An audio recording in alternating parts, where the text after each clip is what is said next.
Monster jelek ini akan berubah menjadi buruk rupa selamanya jika sampai kelopak terakhir bunga mawar terjatuh, ia tidak bisa menemukan cinta sejatinya.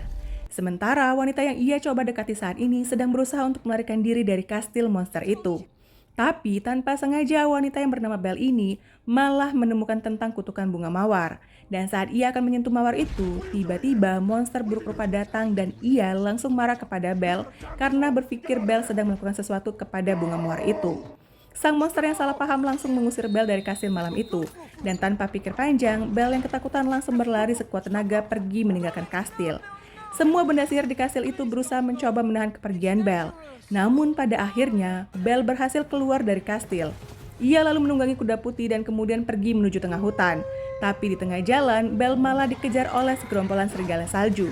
Belle berusaha melawan serigala-serigala buas itu seorang diri. Namun saat Belle sedang berjuang sendirian, tiba-tiba monster buruk rupa yang menahannya datang dan membantu Belle untuk melawan para serigala itu. Dan dengan bantuan si monster buruk rupa, serigala-serigala itu berhasil dipukul mundur. Namun sayangnya, monster buruk rupa sempat digigit oleh salah satu serigala saat sedang bertarung tadi, sehingga membuatnya tumbang dan tidak sadarkan diri.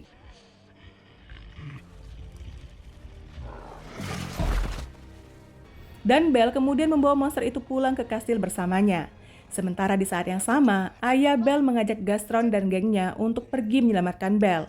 Namun saat tiba di tengah hutan, mereka malah tersesat. Seakan-akan hutan itu melindungi kastil si monster.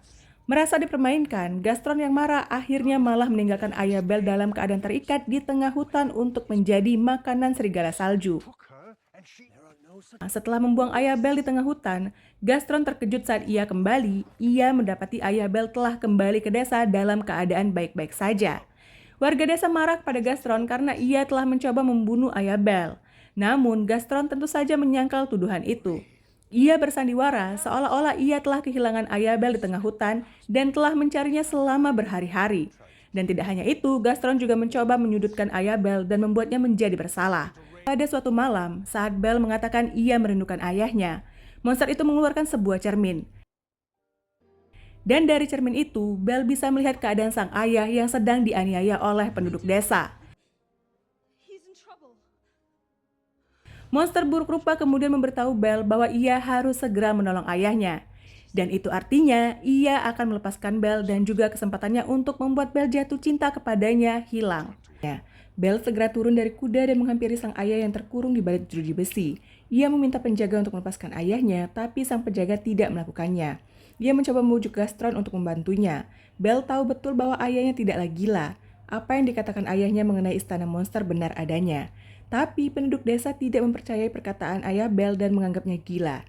Jadi demi membuktikan bahwa sang ayah tidak gila, Belle menggunakan cermin ajaib yang dia pegang dan menunjukkan keberadaan monster yang ada di istana di tengah hutan. Penduduk desa langsung mundur ketakutan saat melihat sosok monster di cermin. Tapi Belle berusaha menjelaskan bahwa monster itu tidaklah jahat. Monster itu sangat baik dan lembut. Namun Gastron malah menuduh Belle telah bersekongkol dengan monster dan bahkan mengatakan bahwa tubuh Belle tercium seperti monster. Mendengar perkataan Gastron, Belle menjadi marah. Belle yang sangat mengetahui bahwa monster itu tidak akan menyakiti siapapun, berusaha meyakinkan penduduk desa bahwa semua perkataan Gastron tentang monster itu salah.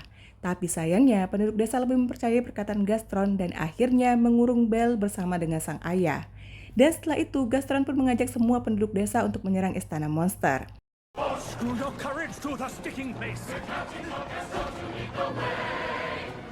Dan di saat yang bersamaan, dari dalam istana, Cangkir tak kecil melihat segerombolan orang sedang berjalan menuju ke arah istana.